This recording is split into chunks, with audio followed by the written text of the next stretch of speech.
why do people love this image so much? It's very weird to me. I mean, it's a nightmare image. It's a genuinely disturbing picture, and yet people love the damned thing. In real life, the painting is pretty unspectacular. This is what's so amazing about it, because it obviously has some other greater sense, some other greater meaning. It's like a icon of fear or angst or whatever it is. So it's totally easy for everybody, I mean, from all parts of the world, to relate to the theme. It's an image that is compulsive. I think that's what grabs people. The Scream by Edvard Munch, one of the world's most recognizable images. Even, it's said, more widely reproduced around the world than the Mona Lisa. This is not just a painting anymore, it's an icon, an idea that has entered our psyche and spread like a virus through popular culture. Don't you love my dress? It's inspired by marvellous painting, The Scream by Munch. Image making in the 20th century was dominated by Hollywood. The popular audience mainly knows the photographs of the great stars. So that when we have an image from the fine arts that somehow seizes the popular imagination, I think that there is something very important happening culturally there. If you ever take your Pontiac Sunfire driving through some famous expressionist painting, it'll fit right in. Because it looks like a work of art, right? And it drives like a real Scream. It's a late 19th century painting by a Norwegian whose name is known around the world for this image alone. There is nothing in it that obviously connects with the present day, yet it seems to be gaining some sort of strength with time. In the 21st century, it screams perhaps more loudly than ever. How did it become a symbol of modern living with all its stress and anxiety? To know that, we have to return to the life Munch's masterpiece used to lead before the Scream began to take on a life of its own.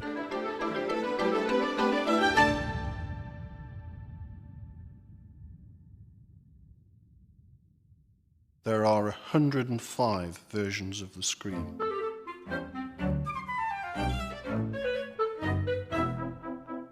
The original version of The Scream is the one from 1893, hanging here in the National Gallery in Oslo. 5 of them are paintings. I feel that you can talk about 2 original versions of The Scream, at least. There are several versions. I mean, there is one in the Munch Museum. 100 versions of them are prints. And then you have 2 pastels. These are, I feel, the Scream.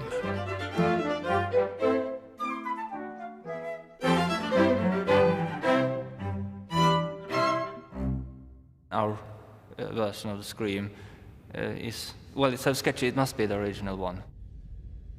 Yes, there's a choice of screams, a rich field for scholars, and evidence of Edvard Munch's obsession. The idea behind the painting consumed him, and he endlessly reworked it and copied it. People screaming had been included in pictures before, but he painted the bare fact of a scream. That was new. The very idea of painting a scream is an amazingly paradoxical idea. I mean, here is a painting. A painting is silent by definition. It's a painting which is supposed to emit a sound. At that time, and especially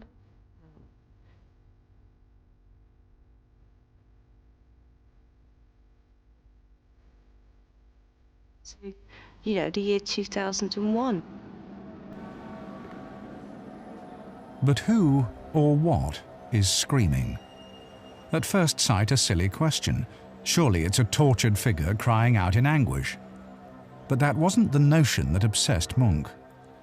In interpreting the Scream, we must ask where the Scream is emanating from. Is it coming from the figure itself, which most people seem to think? Or is it coming from the oppressive environment.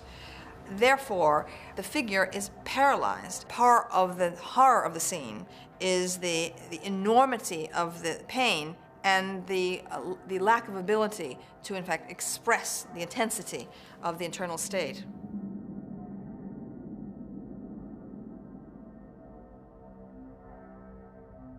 The sound is not coming from the little figure's mouth, it's actually the sound of the landscape around it. Everything else is screaming, and that little thing has no voice. It's not saying anything. It's like one of those nightmares when you wake up and you're screaming but no one hears you. It's one of those kind of things. What set Munch's obsession going was the idea of a scream coming from the landscape, a real-life experience recorded in his diary in 1892.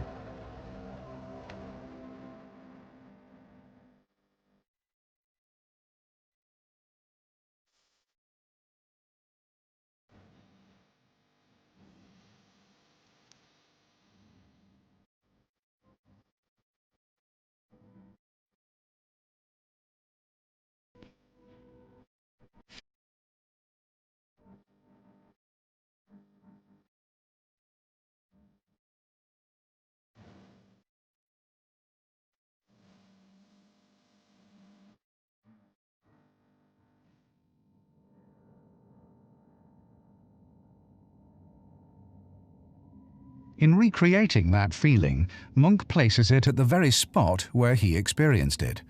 The landscape behind the figure is not at all imaginary.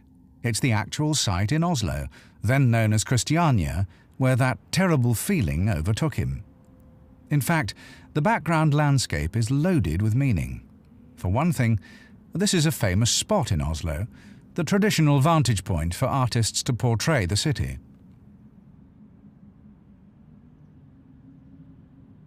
To Munch, it was a very personal painting. I mean, it was his experience. I mean, he had this experience of angst or fear right there in the outskirts of Christiania. And even in the most simplified versions, like in the lithography and even in some drawings, you always have these basic geographic images there, you know, to say, well, this is my experience right there. Munch includes recognizable landmarks in the painting, the fjord and the old Aker church, locating us firmly at a known point on the map. It is a place to which every Norwegian had some sort of a relationship. What Munch did was, so to say, to project his feeling. He showed in his painting how his art converted, changed the spot into an experience of angst. Even though boats are visible, there are some passersby, one has the sense that nothing will grow again in that apocalyptic panorama. We have a sense of flatness, of a world that will not regenerate itself. The figure seems to be standing on a bridge or a pier, but it's actually an old road out of the city, skirting a steep cliff known as Ekeberg. For Munch, this place vibrated with painful memories. It was a scruffy spot on the wrong side of Oslo and the scene of many suicides. In 1893, one of Munch's close friends, Kalle Lerchen, an actor, shot himself in the woods just below. Also here is the Oslo Hospital, then used as an asylum for women. At the very time Munch began working on his Scream paintings, his beloved sister Laura was hospitalized in Oslo, suffering from manic depression. It was said that from this spot, you could hear the shrieks of the insane women. For good measure, there were also slaughterhouses nearby at the base of the cliff, another source for the shrill sounds Munch might have recalled. That day, as he walked with his friends, all the sorrow in his life had overwhelmed him. A beautiful sunset sickened into something dizzying and frightful.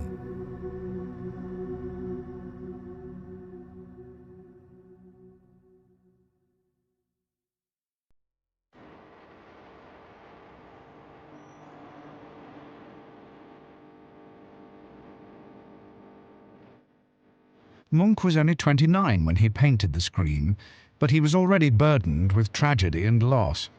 His Oslo childhood had been deeply unhappy from the moment his mother died when he was 5.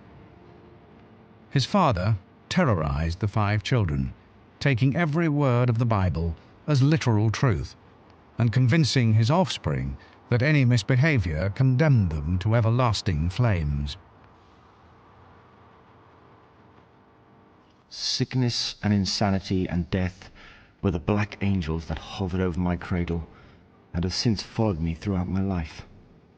At an early age I was taught about the perils and the miseries of life on this earth, about life after death, and also about the agonies of hell that lay in store for children who sinned.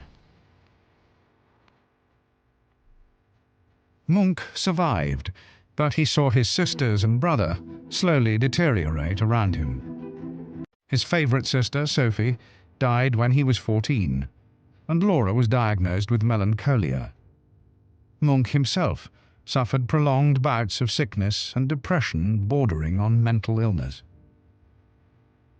From a young age, he was obsessed with drawing, and by 1880 he decided to be a painter. His home was still in Christiania, not yet a capital city, and in many ways just a bourgeois provincial town.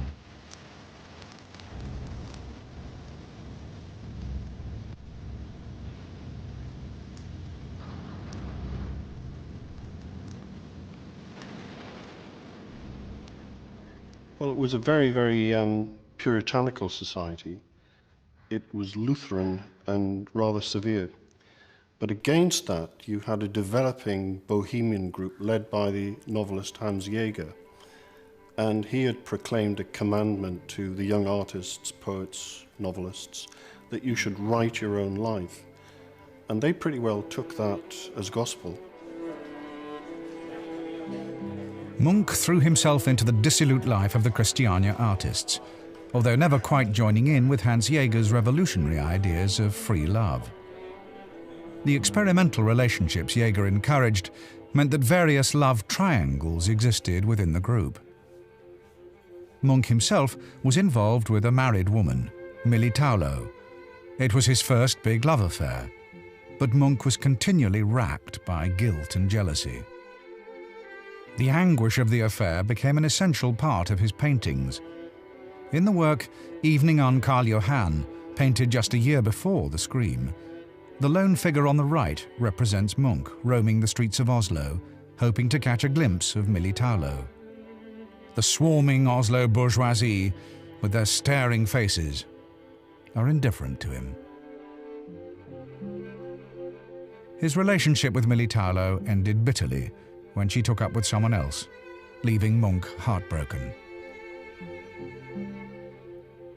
In the same year as the affair ended, he faced the trauma of his father's death. Sure enough, the disciplinarian who'd petrified the infant Munch had deplored his adult career as well, and yet his death was a terrible blow. If Jaeger was saying, write your own life, this is the material, he had abundant material for an art that was emotionally charged. In 1889, Munch made a conscious decision about his art and wrote his own manifesto. He wanted only to paint living human beings who breathe and feel, suffer and love. What he meant was about to be shown in The Scream.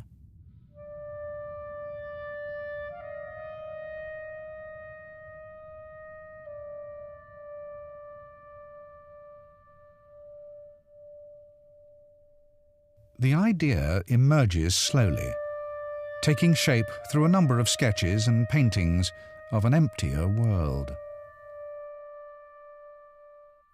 Munch began sketching a lonely figure walking down a deserted road in a vast landscape.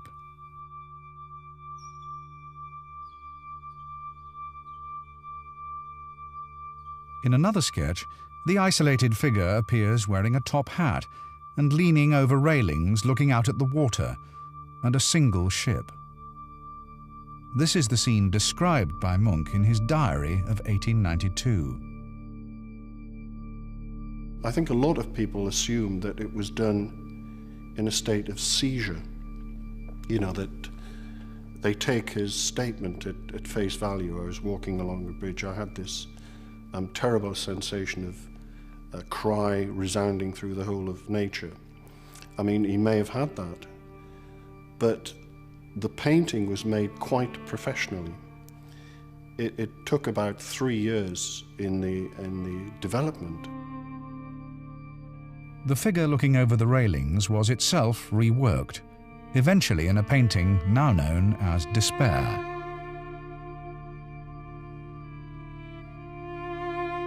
Munch has brought the melancholy figure right to the foreground. Behind him, blood-red clouds are eating into the vicious yellow sky. It seems extreme, but it isn't that far from the reality of northern sunsets. In Norway, at certain times of the year, you do find that the very strong red and blue sunsets are quite distinct, and so of course you see those in the paintings immediately. The Despair painting was later described by Munch himself as the first scream, but his search for the terrible shriek of nature went on. Ultimately, Despair could still qualify as a pretty picture, a mood painting of a sunset using traditional techniques. Further versions of Despair showed no real progress, but finally, in 1893, Munch produced a pastel drawing on cardboard which recorded a far more shocking scene. Gone was the moody male looking outwards. Now there was a strange figure of uncertain sex staring open-mouthed directly at the viewer.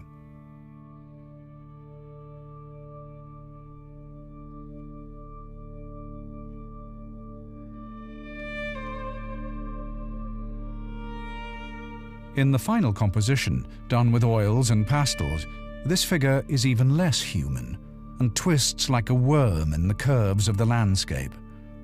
And not even a connoisseur of Oslo sunsets would claim they ever looked like this. Suddenly, Munch has painted a spiritual experience.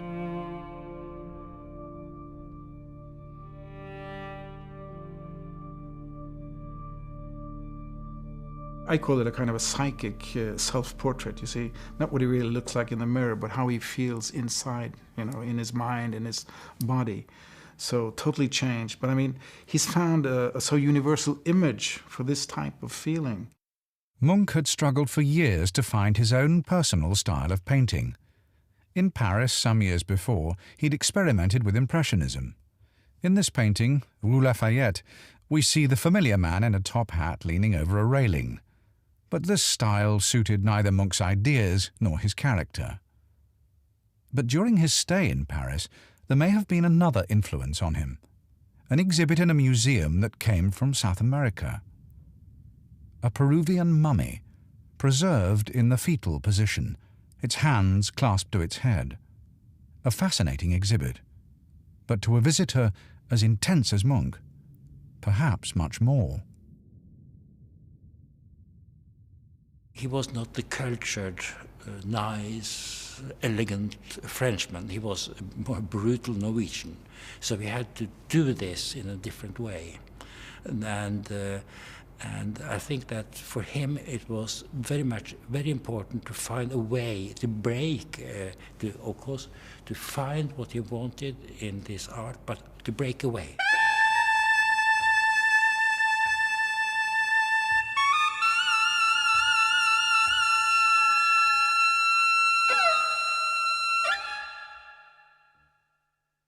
Others were busy painting impressions of natural scenes, but a psychic self-portrait where feeling cruelly distorted nature and nature distorted feeling was something different. An early example, in fact, of expressionist painting.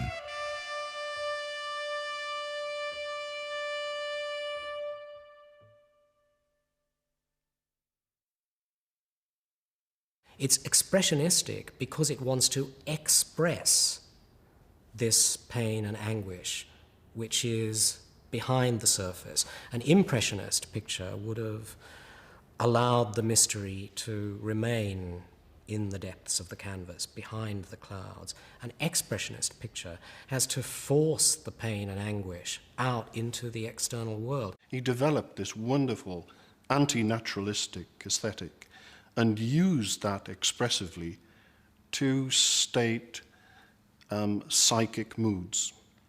And of course, the scream is the absolute epitome of that kind of project.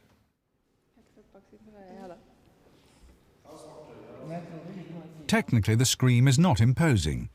It's painted on a small rectangle of cardboard around 1 metre high and 75 centimetres wide. On the back, you can even see Munch's earlier attempt at the painting. When you look closer at the first version, which is only halfway or a third way completed, but all the important lines and even the colors are, marked on it, you will see, for instance, that the railings were a lot higher up in the painting.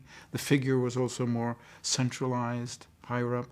And you will also see that the painting was wider. He'd used all the space. Well, as in the version, which is the final version from '93, you'll see there's a kind of on the right-hand side, he's just narrowed in the painting, but everything is still there. So he sort of tightened the whole composition, made it more, vertical. And I think that was a very good way of doing it, because it concentrated more on the figure, and you have more kind of a room for the sound, the scream. You could almost see it as well as you hear it.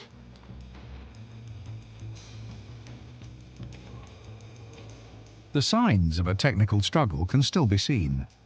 There's a section to the right that's been sliced by a knife, then painted over in a thick, muddy green.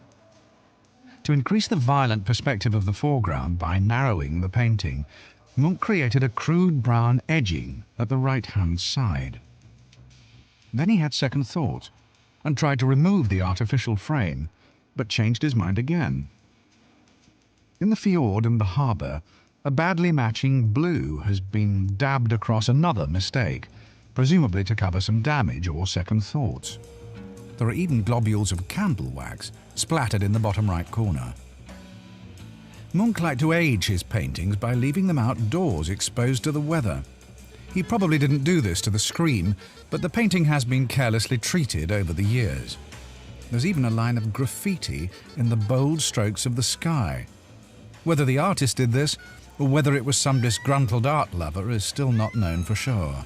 It says, this can only have been painted by a madman.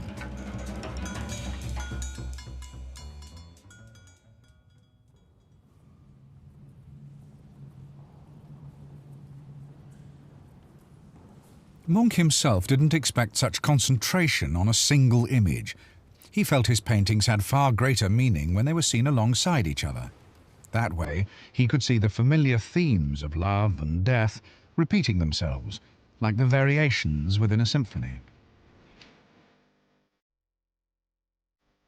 He referred to all the paintings collectively as his frieze of life. When the screen was first exhibited, it was shown as one of 6 paintings about love. The love series gave the scream another meaning altogether. Seen as a group, the 6 pictures traced a love affair from its start to its climax and on to its final collapse. The scream was to be viewed as the last of the 6, the bitter conclusion of Munch's experience in love. In a sense, he was typical of those Scandinavians, such as Strindberg, who had this terrible love-hatred with women. A woman was either a whore or a Madonna. It was the constant thing throughout Munch's life. Now the contorted creature represented what's left of a man who has been completely used up, emotionally and sexually. The sense of utter abandonment and of desexing of that image on the bridge suggests to us that it must be male. Even though the figure looks android or androgynous, it must be a male stripped of everything, robbed. The first public viewing of the Scream was not in Oslo, but in Berlin, and it wasn't called the Scream, but once again, despair. Yet people seemed to respond to the action rather than the emotion of the figure, and so it became known as the Scream. In time, Munch himself came to call it Skreek. In the context of the work of the time, most of the potential audience were expecting a degree of finish that was enamelled like the best of Victorian academic painting. And what they got instead was a battlefield, something where there were splashes, drips, something that was urgent. And it was really rather more than they could cope with. Lots of people felt that this was insane art. When critics first saw the painting, they were outraged. One Czech reviewer warned pregnant women to stay away. What a shocking artistic innovation this really is, especially coming after a whole century, the 19th century, which was all about the cult of physical beauty, when beauty meant, above all, serenity, composure, the self-containment of the face, like the beautiful face of the Mona Lisa. Toulouse-Lautrec said that he couldn't grasp his art totally, but he felt that he was like a loose horse in a horse race. A French newspaper compared Munch's technique to dipping a finger in excrement and wiping it all over the canvas. To suddenly find this young barbarian scraping paint on, chucking it all over the place, and clearly asserting that what mattered was the content of the work, the emotional content of the work, and not a kind of tame academic finish, was more than they could handle.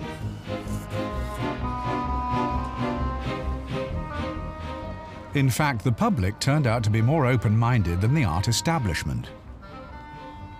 It was ordinary people, not the usual art audience, that felt that this was important. It was modern artists, it was radical young people, it was students. Lots of these people felt that Munch actually did something that was really, really important.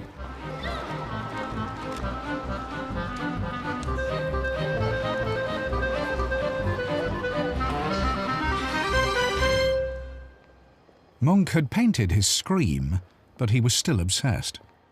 Not content with one painting, he eventually did 3, as well as the 2 pastels.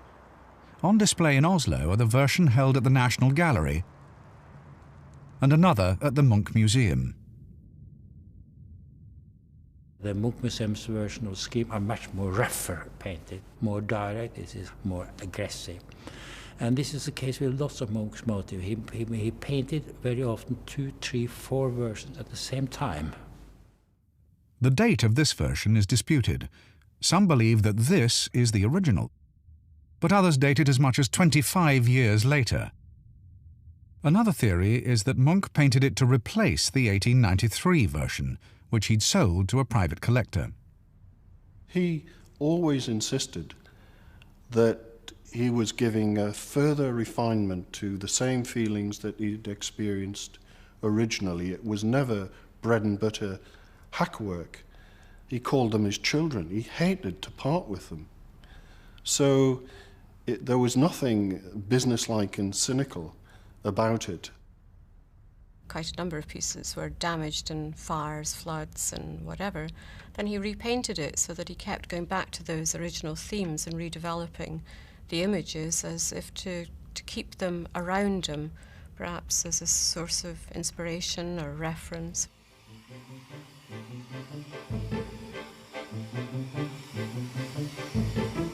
With all the copies, reworkings and parodies this image has undergone, it's almost as if it was an ambition from the very start for it to be the most reproduced artwork in the world. And the person who began this process of endless reproduction was Munch himself. It was an ongoing thing. He was capable of repeating the kind of intensity of experience in each version, but modifying it slightly. In 1895, he produced a lithograph, a bolder version in black and white that appears very stark after the swirling colour of the original. The way was clear for the image to multiply endlessly through cheap, modern mass communication technology. To Munch, it's part of the artistic process, you know, that you do a painting and you make a simplified version, which is artistically might be just as good, in a graphic medium. The Scream is a superb design product, because he's simplified, especially the lines. They make, the main element in the artistic structure of the painting. And then you have the coloring, which is also simplified down to pure contrasts. And then you have the composition, which is also so extremely simplified. You will often find many of his motifs, they reoccur during his career as an artist, and sometimes they will be more and more simplified, you see. It's a stunning piece of design, actually.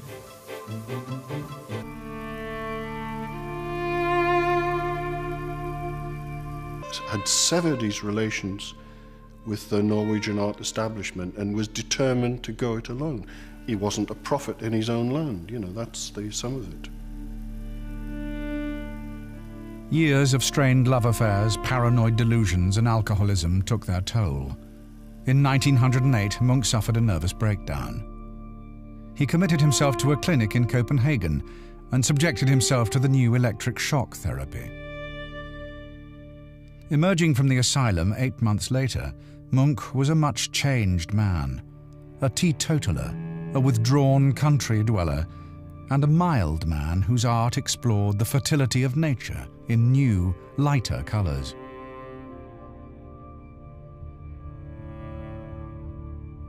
For a time, the Scream fell into obscurity, especially during the 2 world wars, which supplied their own images of horror.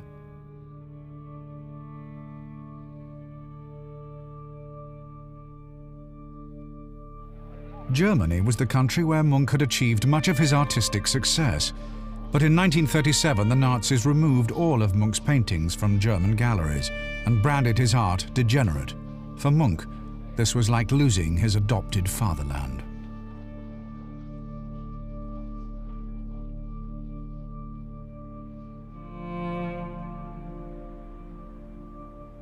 In January 1944, Munch died. By then, he'd become a recluse, expelled and self-exiled from the world. He was 80 years old. He left all of his works to the city of Oslo in the hope that his Frieze of Life paintings would be kept and exhibited together. But that was not to be the fate of the Scream.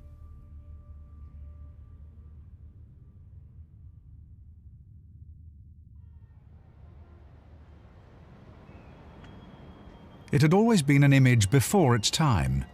60 years after its creation, that time had come. I suppose the Scream really had to wait until after the Second World War for its moment. It's a painting that looks very different once you arrive at the 1950s, the decade of existentialism. After all, it's about a man who's standing on a bridge above an abyss and who's in the existential predicament of being suspended above space, looking around himself and realizing his own precariousness.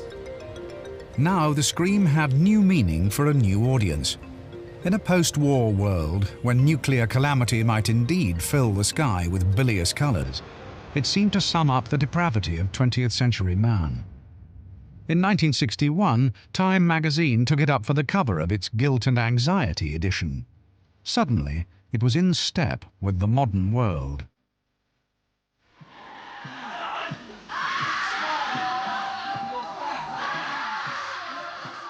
This image was produced almost at the same moment as the birth of modern psychoanalysis, which believes in catharsis, whether through the talking cure or in very extreme forms of Arthur Janoff's primal scream therapy, of release of repressed energy, a convulsion that somehow purifies and liberates.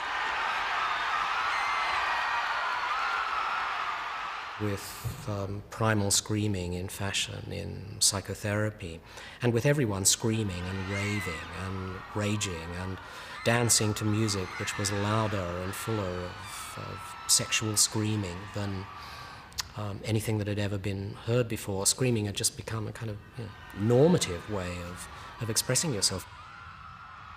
Then, in the 80s, Andy Warhol offered a version in his trademark psychedelic colours. The Scream was easily absorbed by the Warhol industry, bold, simply drawn and easily copied, almost cartoon-like. It became a piece of poster art, and its worldwide fame began. It just took off, you might say. I mean, it's easy to make a caricature of it. It's easy to use in 1,000 different ways, which can be even very funny, you know. So it has all these qualities that, I mean, Munch wouldn't dream of. In the 1990s, the image of the screamer was apparently tamed, in the sense that it could only be used in a kitsch, ironic way. If the screamer is an ironic image for the young people who have made its popularity, it's merely because everything is ironic, alas, for them.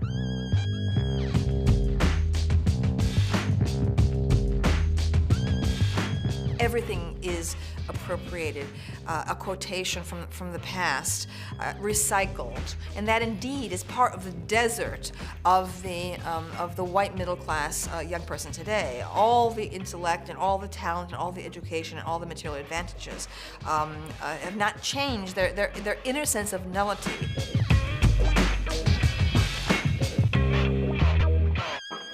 We view these images through the accreted layers of history, through mass media. Everything comes to us now, and mass media creates an ironic distance, that sense of TV irony, that nothing is actually really real, that it's this sort of luminous, incandescent image flickering across the screen. The ironic way that we approach it, you know, playing games with it, parodying it, and so on, turning it into an inflatable toy. These are all defensive tactics. This little Scandinavian lady and her friends who are having a big midlife crisis has found her tongue. You just watch. And in a way, they're a sort of tribute to it. They're a tribute to the power of this image, the power of the image to disturb.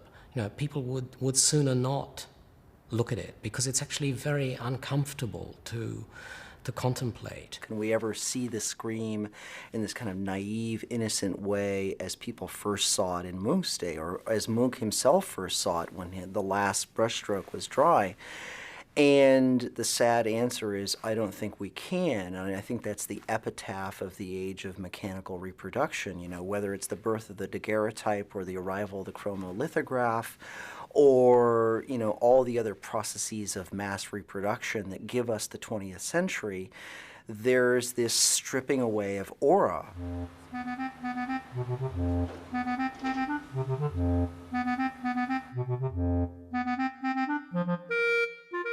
In 1991 in St. Louis, Missouri, Robert Fishbone spotted a lucrative opening in the market, and the inflatable Scream was born.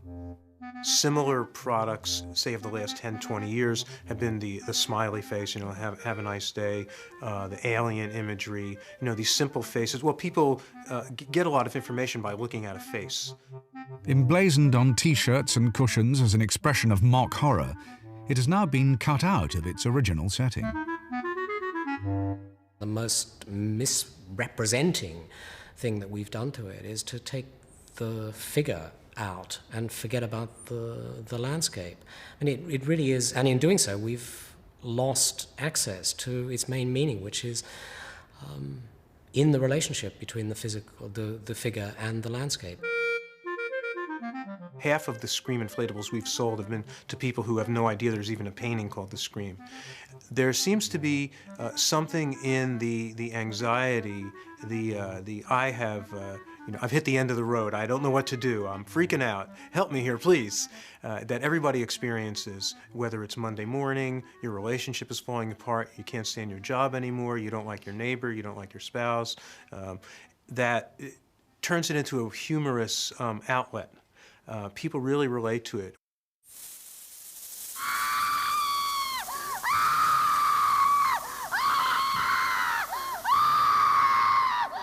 While the power of the Scream may be reduced to a blow-up doll for many, it still speaks to a generation of artists who exploit their own lives as eagerly as Munch.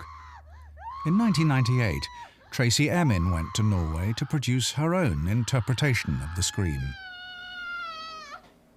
I think most people think the Scream is like a bit of a joke now, but for me it's something really tiny and really little and really, really something you want to cuddle, really. when I screamed, I was shocked by the noise and the sound of it, because I'd imagined what the scream would sound like, but I was still shocked by my own scream because I hadn't done it for, I can't remember the last time I screamed. Maybe I was a kid. I don't know. So there was a lot of screaming that had to come out anyway. Munch was one of my biggest influences, you know. All the way through my student days, I was doing my own Munchs, you know, totally influenced by him completely. One of the world's best-known expressionist paintings, The Scream by Edvard Munch, has been stolen from Norway's National Gallery in Oslo. The loss In 1994, The Scream joined the select group of artworks valuable enough to be stolen. It was a really sad experience. I mean, when we heard about this early in the morning, that it actually had been just taken, you know, stolen. It took under a minute, you know, to crash the window and take Norway's most famous painting. The theft of the National Gallery's Scream was farcically easy. The thieves, a motley bunch including a former professional footballer, shinned up a ladder, smashed a window, took the painting off the wall and left a note. It said, "Thanks for the bad security." It was all captured on a surveillance camera, a few minutes of silent movie comedy.